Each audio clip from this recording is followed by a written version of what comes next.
Milei já bateu um recorde na Argentina. O recorde de presidente que perdeu popularidade mais rápido. Esse eu acho que é um recorde que nenhum político quer bater. Mas ele conseguiu 1 ponto percentual de perda de popularidade por dia. É o que a gente vai ver agora no plantão do meteoro.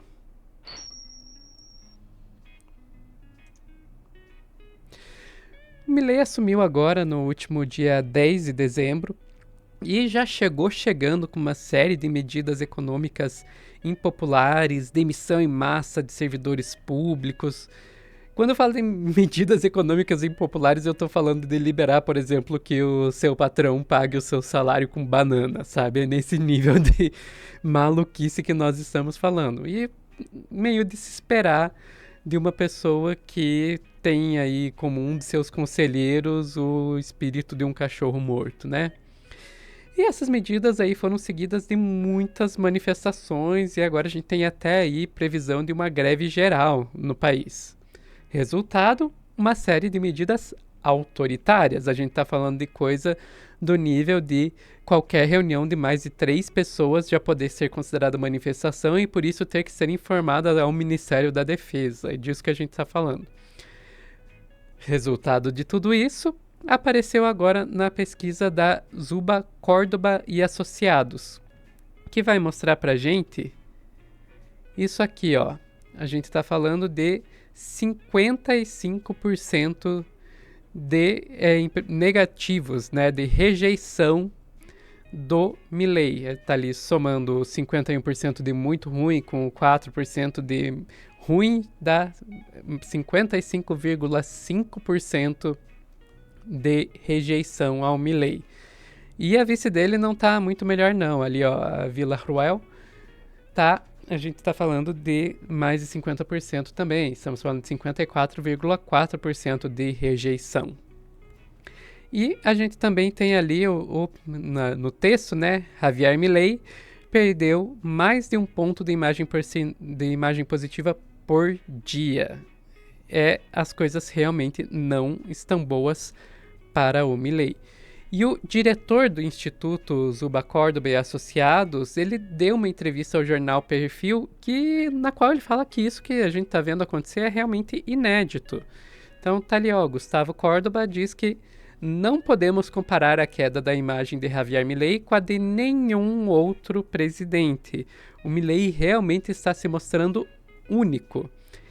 E daí, como era inevitável, nas redes sociais, isso aí já começou a virar piada, né? Muita gente já começou a buscar imagens que mostrem, né, essa queda da popularidade do Milei. Vamos ver, por exemplo, esta aqui. Milei chegando no avião, mexendo com o público e...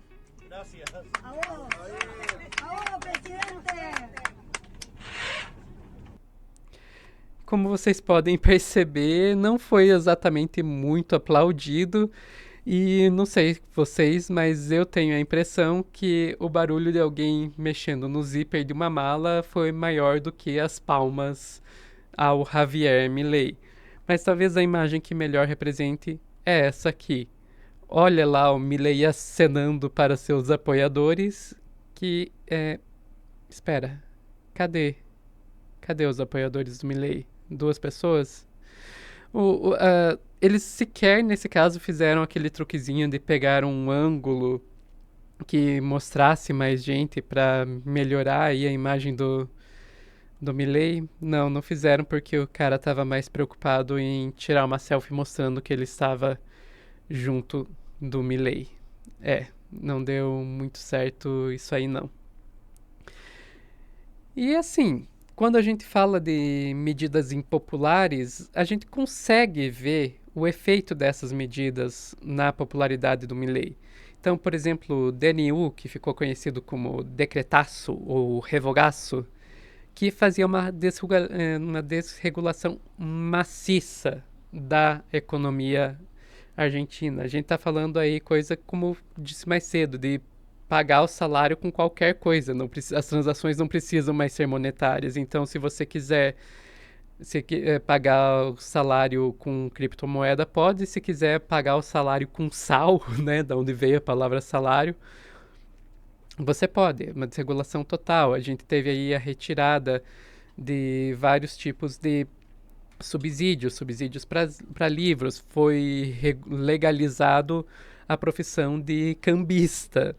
Então, é realmente uma desregulação maciça que aconteceu. Foram mais de 366 artigos 366 leis revogadas de uma vez só. Daí a gente também teve aí a proposta da Lei Omnibus, né, que uma lei com 664 artigos, então uma lei enorme. Aqui no Brasil teve muita gente chamando ela de Lei Ônibus, né, pensando ônibus, mas isso aí é um equívoco, né? A Lei Omnibus, o Omnibus aí vem do latim e não do espanhol, é meio que a lei de tudo, que regula desde coisas meio bizarras, tipo qual é a roupa que os juízes devem usar, não dizendo, o juiz tem que estar de toga preta, tem que estar com martelo e começar e encerrar cada sessão batendo um martelo. Então, aquela coisa bem absurdamente estereotipada. Também proibindo o uso da palavra gratuito no serviço público. Então, toda vez que você for anunciar, falar de um serviço público, você não pode usar a palavra gratuito. Você tem que, ou qualquer palavra similar, você tem que usar a palavra livre acesso, porque eles querem provar que não existe almoço grátis. O serviço público ele também é pago, só é pago com seus impostos. Até medidas extremamente restritivas, como dizer que qualquer reunião de 3 pessoas ou mais é uma manifestação e que pode ser reprimida por causa disso. Que é o cara do Viva la Libertad, carajo, mostrando que a liberdade é apenas para liberdade econômica, né? Quando você quer protestar contra esse liberalismo, libertarianismo todo, aí não tem liberdade, né? Tipicamente neoliberal. E é basicamente isso. Daí agora a gente tem que ver por quanto tempo o Milei vai conseguir se sustentar no cargo, porque ele realmente não está ligando muito para a popularidade dele. Ele está mais preocupado em passar essas medidas extremamente amplas, extremamente impopulares. A minha suspeita aqui é que ele não vai conseguir manter isso por muito mais tempo, ou ele vai ter que realmente fazer um fechamento de regime e partir aí para uma ditadura de fato, ou então ele vai acabar caindo, não vai conseguir se sustentar com uma popularidade caindo tão rapidamente. Basicamente era isso que eu tinha para trazer para vocês hoje. Se você quer ajudar a gente a continuar trazendo esse tipo de notícia, seja membro. E agradeço muito a você que ficou assistindo a gente aqui até o final. Tchau, tchau.